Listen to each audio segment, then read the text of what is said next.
Dari Leningrad Codex. Ya, Kielet yulat, yulat. Yulat itu adalah telah lahir. Seperti kata bahasa Arab walam yalid walam yulad. Kan gitu, lam yalid walam yulad. Terjemahannya kayak gimana nih ya? Sebab seorang anak telah lahir untuk kita. Kan kayak gitu. Coba kalau kita lihat ke bawahnya, apa yang dikatakan oleh Yahudi. Nih, Kristen mengklaim dan mengaku itu, tetapi mana buktinya kata Yahudi? Sebab Yesaya itu hidup 700 tahun sebelum Yesus. Artinya apa? Waktu dia diucapkan Yesaya telah lahir, anak itu telah lahir di zaman Yesaya. Nah, jadi dalam ayat ini siapa yang dimaksud? Sebab telah lahir seorang anak yulat untuk kita. Siapa? Nih, coba kalau kita lihat ya kosakata yang lain nih ya. Jadi Mbak ya, menurut Yahudi ya, sesuai dengan kitab teks aslinya mereka mengatakan bahwa nama dari raja tersebut adalah Raja Hizkia. Nih, saya putarkan sampai ke bawah ya. Nih, tuh ya. Salah Bang Ucu. Dalam perjanjian lama. Nah, jadi nih. Jadi nama Hizkia artinya Allah yang perkasa, bukan untuk Yesus. Untuk Yesus Bang. Anda ngotot, Mbak, Anda ngotot, tapi kitab orang lebih paham bahasa teksnya, Anda ambil kitab Yahudi, lalu Anda terjemahkan sendiri yang Anda tidak paham teks aslinya kayak gimana gitu. Sedangkan kata Yahudi, mereka mengkaji dari teksnya, dari ayat yang lainnya, bahwa apa yang dimaksud Hizkia, yaitu Allah yang perkasa, telah lahir di zaman Yesaya tersebut, gitu. Ya, emang Hizkia Allah? Di mana dia disebutkan Allah di situ? Mbak, Hizkia itu artinya Allah yang perkasa. Bahasa Yahudi gimana sih? Ya, Allah. Hizkia Allah yang perkasa, itu artinya kekuatan Allah. Hizkiyahu. Yesus itu dinubuatkan sebagai Raja Damai dia. Oh, Raja Damai. Kalaunya dia Raja Damai. Apa yang kekal Allah Baik. yang perkasa. Kalau dinubuatkan dia itu Raja Damai, lalu gimana dengan Matius 10 nomor 34? Coba baca. Matius 10.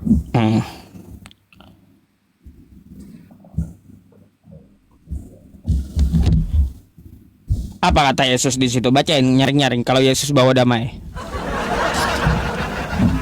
Itu membawa pemisahan. Bagaimana itu membawa pemisahan? Saya nggak bisa mengikuti ayat ini begitu aja, Bang Ucu. Nah, kan kata Anda Yesus bawa damai. Faktanya Yesus bantah dia bukan bawa damai ya. Nih. Nih. Lari kemana-mana.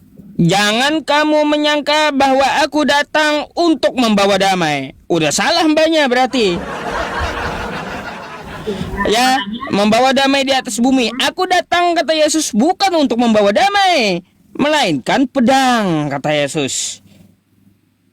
Jadi, yang namanya Raja Damai itu bukan Yesus. Karena Yesus, dia mengaku bukan membawa damai, tapi membawa pedang. Jelas itu gitu. Artinya Yesaya 9 nomor 6 itu, Mbak. Iman saya, karena yang saya bahas di sini adalah sesuai dengan tema yang ini, juru selamat yang tidak selamat, Bang Ucu. Iya. Yang saya bahas tadi Yesaya 9 nomor 6 tadi, yang Anda sampaikan kepada saya, kan terbantah semua gitu. Itu untuk Yesus, nggak bisa dijadikan dasar bahwa apa? Bahwa Yesaya 9 nomor 6 itu ditujukan untuk Yesus. Apa yang Abang baca tadi di Matius 10, kata pedang di situ bukan berarti itu kekerasan fisik, tetapi lebih kepada perpecahan dan apa nih? Ya, tetap aja mau diartikan apapun, pedangnya Yesus ngakunya nggak bawa damai, Mbak. Gimana sih? Mau dia bawa pisau kayak, mau bawa kapak kayak, tetap aja dia nggak bawa damai.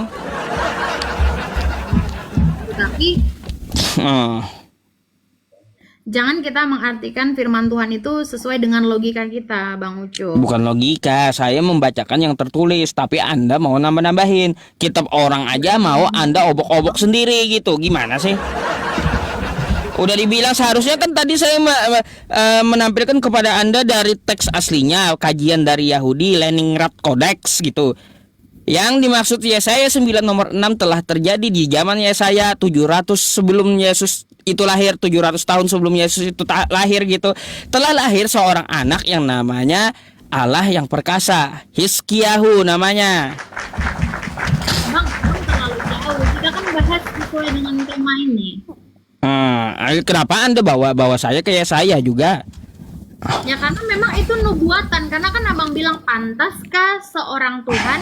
Jadi pertanyaannya, Nah, juru selamat yang tidak selamat, pantaskah Tuhan mati dengan ciptaannya? Pantaskah ciptaannya mengalahkan Tuhan?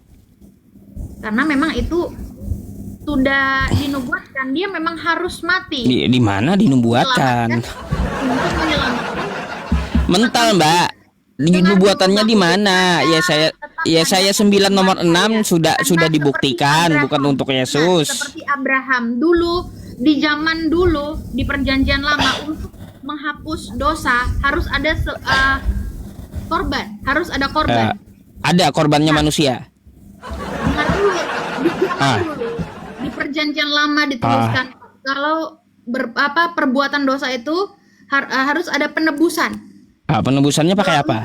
Melalui korban. Itulah yang dilakukan sama Abraham waktu itu. Abraham pakai apa dia berkorban?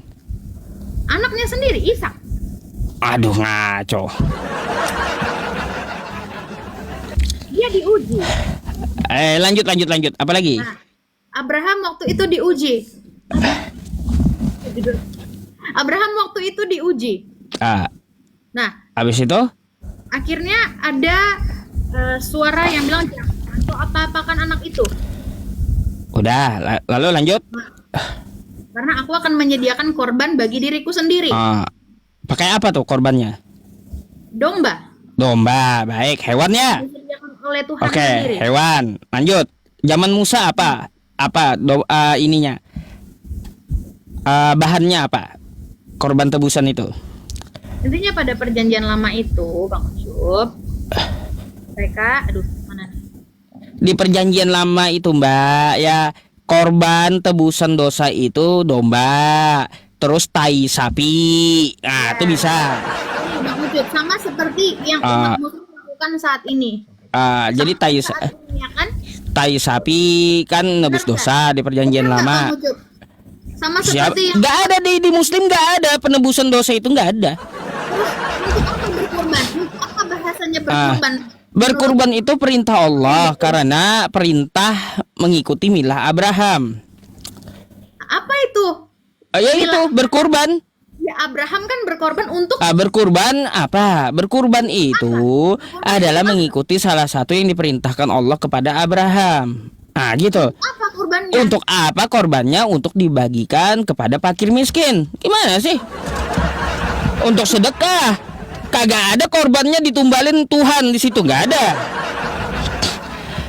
Gitu. Jadi Mbak dulu itu ya Abraham pakai domba. Terus Nabi Musa di zaman para nabi nggak ada pakai manusia, adanya pakai tai sapi. Terus ada pakai bara.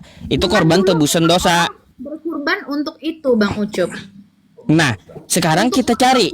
Dosa. Baik, kita cari di mana dinubuatkan menebus dosa pakai kurban darah manusia. Itulah yang Abraham lakukan waktu itu. Dan itu domba. Bukan manusia yang saya cari di mana Tuhan menyatakan bahwa Dia akan menebus dosa dengan darah manusia. Menggenapi segala nubuatan di perjanjian Iya, lama. di mana nubuatannya, Mbak? Itu yang saya tanya. Apakah di perjanjian lama di zaman Abraham atau zaman Musa atau zaman nabi lainnya bahwa Tuhan berkata, akan datang anakku menebus dosa memakai darahnya? Mana kayak gitu? Ajaran nabi siapa yang kayak gitu loh? Tunjukkan sama saya.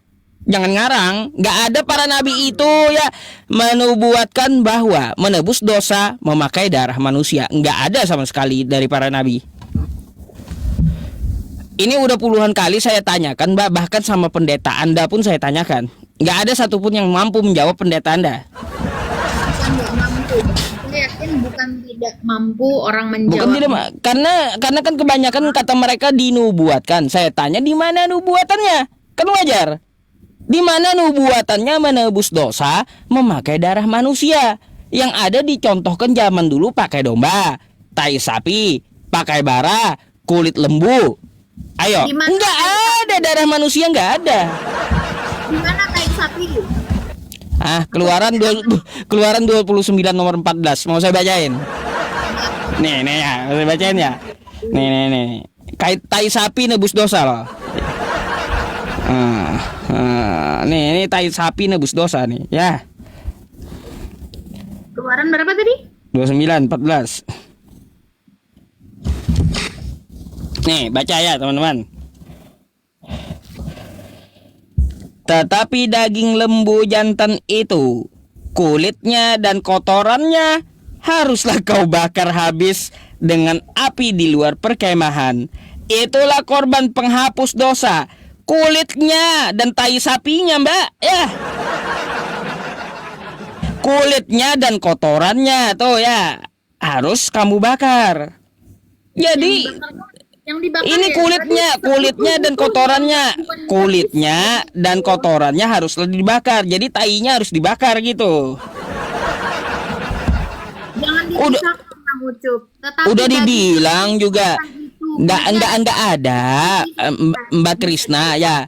Di Kristen di ajaran para nabi itu mengajarkan untuk menebus dosa pakai darah manusia, nggak ada. Makanya saya bilang yang ada pakai domba, pakai kulit hewan, pakai tai sapi, ada, pakai bara pun ada, sama. itu menurut Bang Ucup ya. Bukan menurut saya, menurut Bible Anda. Enggak. Enggak ada, ini bukan menurut saya, ini menurut Bible Anda. Nggak Menurut bisa Bible Anda, saya hanya baca kulit sapi dan kulitnya ya dan kotorannya itu nebus dosa. Menurut Bible Anda, bukan menurut saya. Ngapain menurut saya? Tapi Bang Ucup salah menafsirkannya. Siapa yang nafsir? Dari tadi saya baca loh, nggak ada nafsir. Artinya salah. Mbak, dari tadi saya baca nih ya. Tetapi daging lembu jantan itu, nih baca saya ya. Kulitnya dan kotorannya haruslah kau bakar habis dengan api di luar perkemahan. Itulah korban penghapus dosa. Kulitnya dan tainya dibakar gitu. Itu sebagai korban penghapus dosa, penembus dosa. Nggak ada saya terjemahannya itu saya pelintir-pelintir atau saya tafsir, nggak ada, Mbak. Intinya Bang Ucup, sekali lagi saya bilang di sini saya bukan mau berdebat atau apapun itu, karena apapun yang akan saya katakan Bang Ucup tetap akan bilang nyambung, muter-muter segala macam gitu kan. Masalahnya Anda sendiri yang membantah Bible Anda, mau macam mana saya? Iya, kitab Anda sendiri aja Anda bantah, apalagi saya. Kan gitu. Gimana saya bantahnya? Tadi kan saya bilang tai sapi yang hapus dosa kayak gimana? Itu kan tertulis di Bible. Oke lah, itu zaman dulu, tapi kan itu nggak layak untuk menghapus dosa begitu Bang Ucup. Logika sederhananya aja kayak gitu. Ya, itu kan artinya gini, Makanya, contoh-contoh Bang Ucup, terdahulu. Yesus datang ke dunia untuk menghapus dosa kami. Darahnya mahal. Hanya Sekarang itu. saya tanya, ada nggak orang yang mau berkorban? Gini Mbak ya. Gini, kalaunya ada ya di perjanjian lama nubuatannya darah Yesus itu mahal, darahnya untuk menebus dosa manusia. Di mana nubuatannya menebus dosa pakai darah manusia? Di mana? Yang ada nubuatannya itu menebus dosa pakai lembu, Ya, menurut pakai iman darah hewan. Ada. Yesus sebagai manusia Tuhan